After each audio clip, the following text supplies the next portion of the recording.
خوش اومدی آیاز. این آخرین صحبتمونه مته. باشه، هر تو بخوای. خب نمیخوای بدونی که چرا اینجا هم دیگر رو دیدیم؟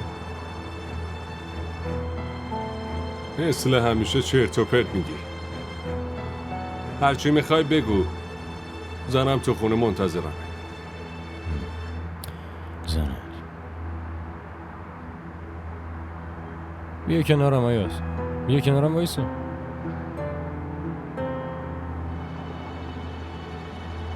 بیا جلو، نترس، نمیخوام بندازمت پایین.